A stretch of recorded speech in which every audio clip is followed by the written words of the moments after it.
What's the YouTube? I'm back with another reaction video. Today we got the murder of Gillie, the kid's son, YNG Cheese. Damn. Make sure you like, comment, and subscribe on the road to 1K. Finna get into it. Shit, comment anything else you want to see on this channel and like the video. No cap. And RP to bro. This shit great. Gillie the kid made it out of the streets and became one of the most positive dudes in Philadelphia, but that didn't stop him from This nigga Gillie always been bald. tragically losing his son YNG Cheese to the trenches. Cheese was trying to pop off in the rap game like his dad did back in the day, but he ended up getting caught in the crazy situation we're breaking down today. YNG Cheese came up in North Philly and started getting in trouble at an early age.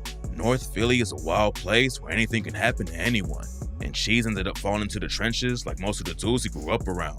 Back in the day, he was all about playing sports and making it out of the streets that way, but acting wild and staying in the streets held him back from his hoop dreams, and Cheese ended up getting kicked out of school and couldn't play anymore.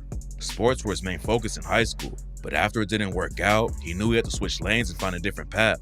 He had been rapping and making music since he was around 9 years old, but back then, it was just something he did for fun. His dad, Gillie the kid, was always in the studio when Cheese was coming up, and Cheese said that's where he learned how everything in the booth worked. Cheese decided to go hard in the studio after high school, but he was still close to the streets. He tried working a legit job at Damn, bro, he just wanted to follow in his dad's footsteps. Walgreens for a while, but that only lasted a few months, and then Cheese was right back in the trenches. What makes his story even more tragic than other rappers dying is that his dad already made it out of the streets and left all the drama behind. Gillie the kid was also born and raised in Philly. Now he's famous for hosting $1 million worth of game podcast. But back in the day, he was really out in the trenches trying to get his rap career popping. In the early 2000s, Gillie even had a deal with Cash Money Records and was supposed to be working with Birdman and Lil Wayne.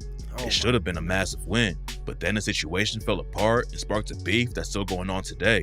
According to Gillie, Cash Money handed over $200K to sign him on the spot, but they didn't work out any of his publishing deals.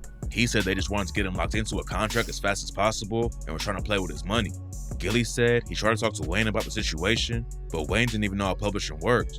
After all the drama with Cash Money, Gillie ended up leaving the label, and that's when Wayne dropped the track Problem Solver and rapped, "Gillie man, I don't think you niggas should really fuck with me.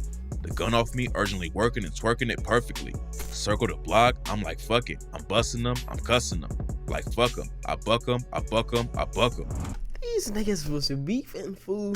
After Wayne dissed him, Gillie clapped back on a rap DVD and claimed that he was writing lyrics for Wayne and a bunch of other cats. That nigga Gillie used to be out there really. Oh Money God. artists. And then on the He track used to be Warning out Shots, there he for raps, real. "Stop playing with me, boy.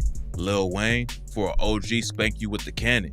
Give you all 17 shots from the cannon. And you don't want a war with my army? Go get your Navy up. Bosses only talk to bosses. Wake baby up.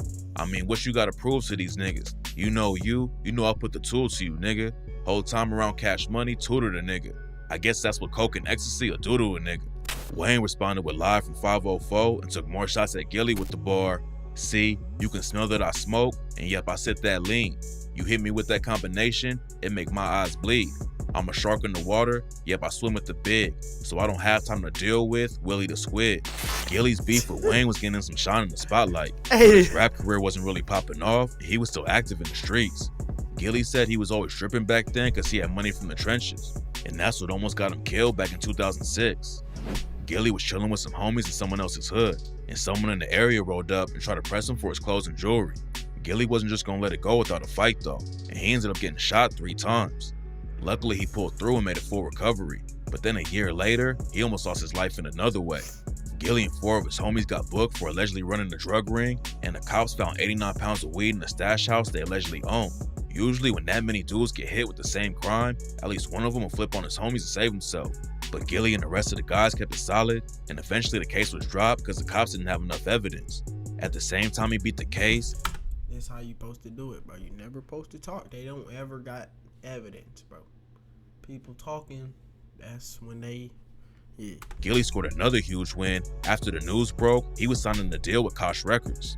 By the time Cheese was coming up, Gillie was already out of the streets and making real business deals. But when you grow up in a place like Philly, it's hard to avoid the trenches, and Cheese ended up in them just like his dad back in the day. Cheese said he made a lot of mistakes before he hopped in the booth and ended up getting booked on drug charges. He was also drinking lean and popping perks. But Cheese knew he had to switch up how he moved if he was gonna make it out of the city. A lot of rappers who come from the trenches get some money and don't even think about how it's gonna change everything. But Cheese proved from the jump that he had bigger plans. Instead of letting his homies carry guns and act like security, Cheese hired real guards who had gun licenses so he wouldn't risk his homies getting locked up.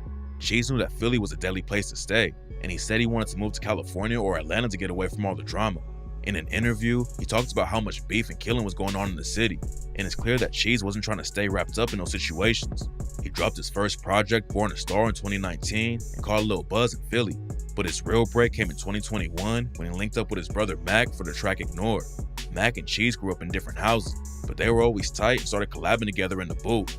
They had plans to drop a bunch of projects together, but then Cheese was tragically shot and killed in his hometown before they got the chance. After Cheese started getting some success in the industry, his first goal was to make it out of Philly. After his son Chase was born, Cheese knew that he didn't want him growing up without a father figure in his life like so many dudes in the city had to. And by the time Chase was 2, Cheese wanted to be far away from the drama of Philly. Cheese never had the opportunity to see his dreams come true though, because on July 22nd, 2023, he was shot and killed in an area of Philly called Olney. It's still not clear exactly what went down, but according to reports, Cheese was chilling on the block with a couple homies when a shooter rolled through and started letting off shots. 2 other guys got hit and survived, but Cheese caught a bullet in the back and was tragically pronounced dead less than an hour later. Nobody's been booked for what went down, and right now it seems like nobody knows why it happened. Cheese talks about moving smart and keeping security around him, but that night he got caught lacking somehow and was chilling in one of the roughest hoods in the city. Wallow 267 is Gillie and Cheese's cousin and the co-host of $1 Million Worth of Game. He spent 20 years in prison and didn't get to watch Cheese grow up, but he said losing his little cousin like that is just making them even more dedicated to stopping the violence in Philly. Gillie and Wallow turned their lives around and have been doing so much for Philly that they were even given keys to the city. Cheese said he wanted to make his own lane and not rely on his dad to be successful, but that's what makes the situation even more tragic. Gillie had enough money to buy Cheese a crib anywhere he wanted to live, but Cheese didn't want to go that way. He was dedicated to his own hustle, but unfortunately, he stuck around the city too long and ended up dying in the same streets he wanted to leave behind. There's no evidence to back it up right now, but there's a rumor going around that Cheese actually had a price on his head because someone was trying to get at Gillie. Gillie hasn't been involved with the streets in a long time, but rumors say he still had a lot of ops who wanted to settle scores with him and they went after Cheese just to hurt him. We don't know what actually happened yet or why, but it was another tragic loss for Philly that shocked the city.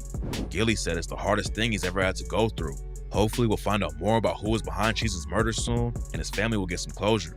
So tap in for updates while the story develops. Damn. Rest in peace, YNG Cheese. Hell yeah, man. Rest in peace to bro. No cap. Shit. Make sure you like, comment, and subscribe on the road to 1K. Man, parents should never lose their kid, bro. No cap. A parent should never have to bury their kid. That shit crazy. Make sure you like, comment, and subscribe on the road to 1K.